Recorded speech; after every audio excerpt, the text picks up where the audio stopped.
আসসালামু আলাইকুম friends, welcome back. So viewers, কেমন আছেন সবাই? আশা করছি সবাই অনেক সুস্থ রয়েছেন এবং সুন্দর রয়েছেন। সো ভিউয়ার্স, এই ভিডিওর ভিতরে যে বিষয়টা নিয়ে আলোচনা করব সেটা হচ্ছে শীতের মধ্যে চীনা হাঁসের যত্ন। খুবই গুরুত্বপূর্ণ বিষয়টা। অনেকে আপনারা হোয়াটসঅ্যাপ এবং ইমোতে নক করছেন। চীনা হাঁসগুলো অসুস্থ হয়ে যাচ্ছে, চীনা হাঁসের বাচ্চা অসুস্থ হচ্ছে, চীনা হাঁসের বয়স হয়েছে 2 মাস 3 মাস, নিউ অ্যাডাল্ট অথবা রানিং চীনা হাঁস অসুস্থ হয়ে যাচ্ছে। করণীয় কি শীতের মধ্যে? সো সম্পূর্ণ ভিডিওটা কন্টিনিউ করতে হবে। এই ভিডিওর ভিতরে অনেক নতুন তথ্য থাকছে, যে বিষয়গুলো আপনাদের জানা থাকা খুবই জরুরি। অনেকে আপনার চীনা হাঁস লালন পালন করছেন, কেউ বেবি কালেক্ট করছেন। কোনো মানুষের, কোনো ভাইয়ের, কোনো বোনের চীনা হাঁসের যে বয়স সেটা 2 মাস হয়ে গেছে, 3 মাস হয়ে গেছে, রানিং হয়ে গেছে, অ্যাডাল্ট হয়ে গেছে। এরপরেও চীনা হাঁসগুলো অসুস্থ হয়ে যাচ্ছে, মারা যাচ্ছে। এটার পিছনে মূল কারণ কি? এই ভিডিওর ভিতরে জানানোর চেষ্টা করব। সম্পূর্ণ ভিডিওটা কন্টিনিউ করতে হবে ভিউয়ার্স। অনেকে আপনারা আমাদের ভিডিওগুলো দেখছেন, তবে ভিডিওতে আপনারা লাইক দিচ্ছেন না, চ্যানেলটি সাবস্ক্রাইব করছেন না এবং কমেন্ট করছেন না। অনুরোধ করব চ্যানেলটি সাবস্ক্রাইব করে রাখার জন্য, ভিডিওতে একটি লাইক দেওয়ার জন্য, আর মূল্যবান মতামত আমাদের সঙ্গে শেয়ার করতে পারেন। সো ভিউয়ার্স, দেখতে পাচ্ছেন সকাল করে আমি ওদেরকে খাইতে দিয়ে দিয়েছি। আর চীনা হাঁসগুলা এই যে ঘুরে বেড়াচ্ছে এদিক ওদিক, রেস্টে চলে গেছে, কই খুঁজে পাচ্ছি না। যাই হোক, এটা হচ্ছে আমার বাগান বাড়ি। এইখানে আমি আমার চীনা হাঁসগুলো লালন পালন করে থাকি। আমার কবুতর আছে, এখানে আমি এগুলো লালন পালন করে থাকি। এখানে কোনো মানুষ টানুষ থাকে না, কেউ থাকে না আরকি। সো যাই হোক, আপনাদের মধ্যখানে যে কথাগুলো বলি আমি, এটা আমার ভাষায় কথা বলি আমি। আমি আসলে এভাবে সুন্দরভাবে গুছায় কথা বলতে পারি না, এটা আমার ব্যর্থতা। এবং আমি শুদ্ধ ভাষায় কথা বলতে পারি না, এটা আমার ব্যর্থতা ভিউয়ার্স। সো সবাই ক্ষমাসুন্দর দৃষ্টিতে দেখবেন। আর আমি আপনাদের সবাইকে নিজের পরিবারের মতো মনে করি, যার কারণে আমার কথা বলতে বেশি একটা সমস্যা হয় না। আর আমি লজ্জা বোধ করি না ভিউয়ার্স। সো আপনারা ক্ষমাসুন্দর দৃষ্টিতে দেখবেন। আর ভিডিওগুলো করি শুধুমাত্র আপনাদের উপকার যাতে হয়, যাতে করে আপনারা উপকৃত হন, এজন্য মূলত ভিডিওগুলো করে থাকি এবং ভালোবাসার জায়গা থেকে ভিডিওগুলো করে থাকি। ভালো লাগে ভিডিওতে কথা বলতে, চীনা হাঁস নিয়ে কথা বলতে ভালো লাগে। এজন্য আপনাদের মধ্যখানে নিত্য নতুন ভিডিও নিয়ে আমি কন্টিনিউ চলে আসি ভিউয়ার্স। সো ক্ষমাসুন্দর দৃষ্টিতে দেখবেন আমাদের বিষয়গুলো, আর চ্যানেলটি অবশ্যই সাবস্ক্রাইব করে রাখবেন। মূল আলোচনার দিকে যাই ভিউয়ার্স। চীনা হাঁসগুলা কেন অসুস্থ হয়ে যাচ্ছে? চীনা হাঁসগুলো অসুস্থ হয়ে যাওয়ার পিছনে অসংখ্য কারণ রয়েছে। তার মধ্যে অন্যতম কারণ হচ্ছে, যেহেতু শীত চলে আসছে, শীতের মধ্যে যদি চীনা হাঁসগুলা আপনারা অনেক রাত করে উঠাচ্ছেন বা সকাল করে ছাড়ছেন, এটা কিন্তু মারাত্মক ক্ষতি হইতে পারে ওদের জন্য।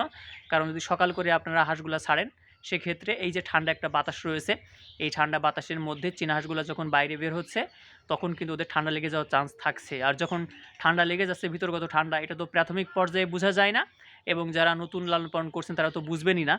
সো যখন ভিতরগত ঠান্ডা চলে আসছে, বোঝা যায় না। কিছুদিন গত যখন হয়, তখন বোঝা যায় যে ওদের অসুস্থ হয়েছে, খাবার খাইতে চাচ্ছে না, চুনা পায়খানা করছে, সবুজ পায়খানা করছে, ঝিম মেরে বসে আছে, কোনো খাবার খাইতে চায় না। এটার পিছনে আপনাকে ভাবতে হবে, বা আপনি মনে করবেন যে ওর ঠান্ডা লাগছে। সো তখন ঠান্ডার ওষুধ খাওয়াইতে হবে। আর এটা খুবই গুরুত্বপূর্ণ। ঠান্ডার যে কোনো একটা ওষুধ, ডক্সি, অক্সি, ডক্সি, এভেট বা যে কোনো একটা ওষুধ আপনারা নিয়ে আসবেন ভেটেরিনারি দোকান থেকে। নিয়ে এসে প্রতি লিটারে 1 গ্রাম করে দিবেন। 1 থেকে 5 দিন খাওয়াইতে হবে।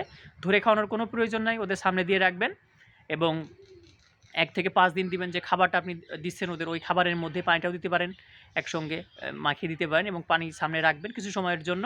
অল টাইম সামনে পানি রাখার কোনো প্রয়োজন নাই।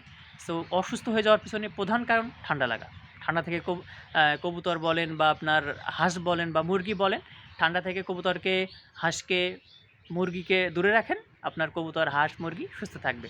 বিশেষ করে চীনা হাঁসগুলো যারা লালন পালন করছেন, তাদের উদ্দেশ্য করে বলবো যে দেখেন, সকাল সকাল ওদের পানি দেওয়ার দরকার নাই, সামনে গোসল করার জন্য পানি দেওয়ার দরকার নাই। যখন 10টা বেজে গেছে, 11টা বেজে গেছে, সেই সময়টাতে আপনারা গোসলের পানি দিতে পারেন, খাবারের পানি দিতে পারেন, কোনো সমস্যা নেই। আমি কিন্তু আমার হাঁসগুলোকে ছাড়তেছি 9:30, 10টার দিকে ছাড়তেছি।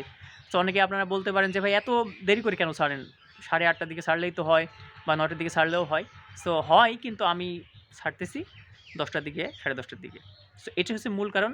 বর্তমান সময়ে চীনা হাঁসগুলো অসুস্থ হওয়ার মূল কারণ হচ্ছে এইটা, যে ঠান্ডা লাগা। ঠান্ডা থেকে আপনি আপনার চীনা হাঁসকে দূরে রাখেন, চীনা হাঁসগুলো সুস্থ থাকবে, সুন্দর থাকবে। দেখেন, ওই যে আমি খাবার দিয়ে দিয়েছি, পানি দিয়ে দিয়েছি।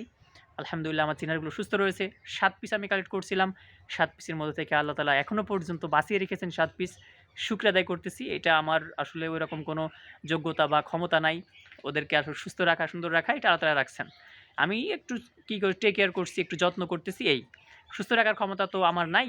আল্লাহ তাআলা সুস্থ রাখেন। অসুস্থতা তিনিই দেন। তিনি অসুস্থতা দিবেন, তিনি আবার সুস্থ করবেন। যদি মারা যায়, ধৈর্য ধারণ করেন, আবার কালেক্ট করেন, লালন পালন শুরু করেন, একটা সময় সফলতা আসবে ইনশাআল্লাহ। ধৈর্য ধারণ করতে হবে। সো আল্লাহর উপর ভরসা রাখেন। সবসময়ের জন্য আল্লাহ তাআলার উপরে ভরসা রাখবেন এবং ভালো ধারণা করবেন আল্লাহ তাআলা সম্পর্কে, খারাপ ধারণা করবেন না ভিউয়ার্স। সো দেখতে পাচ্ছেন 7 পিস হাঁস, এখানে 2 পিস, এই যে এখানে 4 পিস, আর এই যে 1 পিস, মোট 7 পিস। আলহামদুলিল্লাহ সুস্থ রয়েছে। এই শীতের মধ্যেও আমার হাঁসগুলো অনেক অ্যাক্টিভ। সো সবাই সুস্থ থাকবেন, ভালো থাকবেন এই দোয়া করে আজকে এই পর্যন্ত। আসসালামু আলাইকুম ওয়া রাহমাতুল্লাহি ওয়া বারাকাতুহু।